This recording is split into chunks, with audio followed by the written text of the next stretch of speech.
All right, let's do something awesome here today.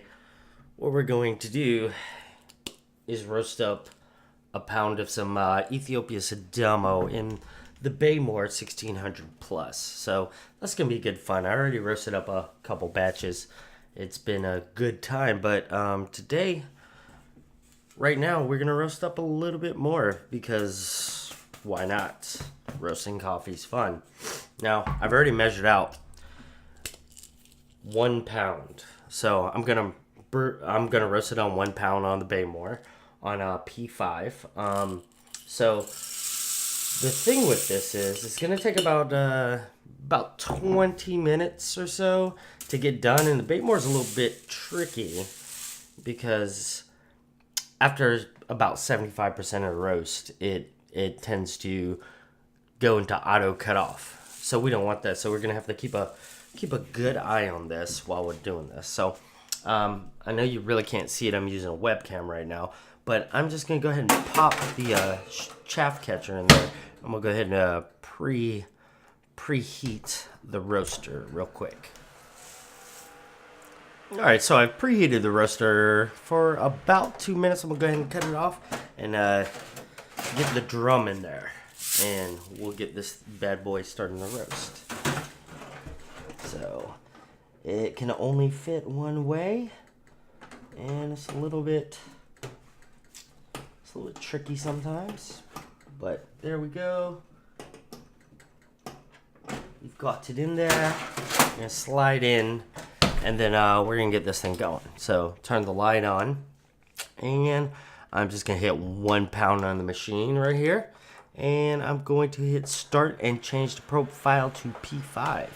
And then now it begins to go. So we're about 5 minutes into the roast, and we're already starting to see the beans dry out, kind of getting rid of the green color on the beans and turn a little bit yellow. The more it goes out, the more it dries, the more of a like popcorn smell we're gonna get. So let's keep this thing rolling. We're really starting to see a transformation to yellow, almost a very light brown color right now. We are only about 10 minutes into the roast, so we still got a little bit of the time. And if you can see right here, 512, we're going to go ahead and get that automatic shutoff warning here in about a minute, and then all we'll have to do is hit C to continue our roast, and it'll give us another 30 minutes 10 seconds onto it. So we just got that warning. I just hit C, that went straight back up. It reset to 310. I'll do it again and reset that to 310. I'm tracking my progress as far as how long it's taking, and when I get the first crack and what time that's going to be on a coffee roaster app on my phone.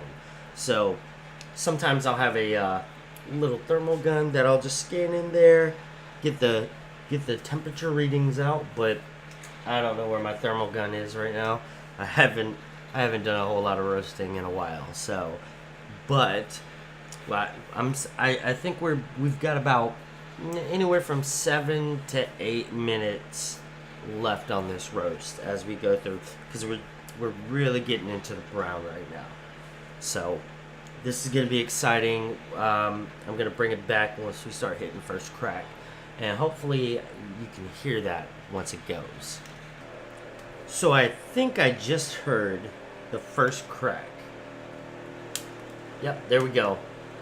There we go. We're starting to get a couple first cracks. Now, when I do get to this, for this Ethiopian coffee, I kind of want to stretch it out because I kind of want the blueberry notes to really pop on it. So I want to stretch out how long it stays in first crack, and I don't want it to speed too much into second crack. So I'm going to put it down to peak 3. That kind of lowers the temperature on the inside. Still on manual mode though. That way it doesn't roll into second crack so fast, because it gets a little hairy after a little bit because you don't have a lot of time, and you'll end up just burning the coffee. I'm not sure if you can hear the cracks. Maybe you can. I don't know. But what I'm doing right now is I'm kind of stretching the bean out because I want to develop that flavor. I want to take this to like a city plus roast. So past first crack, almost into second crack, but not all the way in. And I found that that's the best way to roast this coffee. Gives it really fruity notes, really blueberries, sparking, a little bit of shortbread, not too much. I'm a big fan of blueberries in my coffee. So this is something that you definitely have to pay attention to as you do it, or you'll just screw it up. So where are we at as far as time goes? So we're about at 18 minutes right now on time. And first crack was about 17 minutes. So we're about a minute into first crack. I just want to make sure I stretch it out. I'm by no means an expert at this.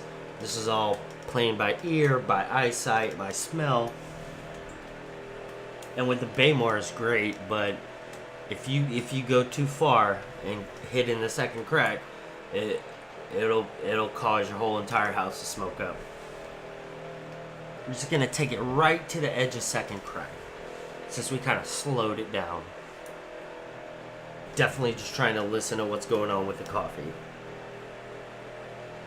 And I think, looking eyesight nice and brown, I think we're going to go straight to cool because it's getting a little bit dark. So the Behmore takes about 13 minutes to cool. So after 13 minutes, we'll be back and I'll show you the final product. Alright, we are complete. As you can see, every coffee is different. Every coffee has a different amount of chaff that comes out of it. These Ethiopian beans have a lot more chaff than, say, a Nicaragua that I've got, or a Guatemala. It's just based off on the bean. But this is going to have a lot, and we're going to have to shake this bad boy off, which is going to be no fun because it kind of makes a mess. You can see all that beautiful chaff, but good for me. I've got a trash bag. All right, got my handy dandy trash bag right down here, and I'll just go ahead and shake this bad boy off. So, and it just takes a little while. Good thing I have hardwood floors. Alright, so the chaff is shaking out pretty good. Just gonna clean that up later, don't worry about that. We'll just pour the beans into the mason jar. Even though it doesn't look like it wants to go in there. But as you can see, nice even coat. Nice beautiful brown. This will start collecting some oils as it degasses over the next couple days, and that's what we'll get. So beautiful, beautiful, beautiful Ethiopia Sidamo, which is going to taste amazing in a couple days. But thanks for joining me. Like, comment, subscribe, and I think I'm going to roast some more. This is fun. It just takes a little while to get coffee going. So until next time, see you later.